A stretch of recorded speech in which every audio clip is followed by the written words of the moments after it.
এই রমজানে আমরা যখন আরাম আয়েশের খোঁজে থাকি, তখন এই যে দেখতে পাচ্ছেন এনারা মাটি কাটছে জীবিকা অর্জনের জন্য। তারা হারাম খায় না, তারা হালাল উপার্জনে নিজেকে নিয়োজিত রাখছে। রোজা যেরকম ফরজ, আমাদের হালাল রুজি উপার্জনও কিন্তু ফরজ। আপনি হারাম খাবেন, সেই হারামের টাকায় আপনার কখনো আরাম আয়েশ হবে না।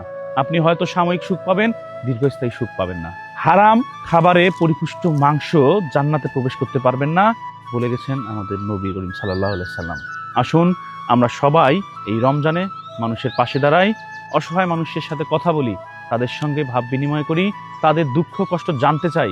তারা কিন্তু আপনার ধন সম্পদ কখনোই চায় না, তারা চায় আপনি তাদের সাথে ভালো ব্যবহার করুন, তাদের যথাযোগ্য সম্মান দিন, তাদেরকে সম্মানের চোখে দেখুন। আল্লাহ তাআলা তাদেরকে যেন সুস্থ সুন্দর দেহ মনে তাদের কাজ করা তৌফিক দেয় এবং তাদের বাচ্চা কাচ্চা সংসার নিয়ে যেন তারা সুখী শান্তিতে থাকে, এই দোয়া আমরা করি।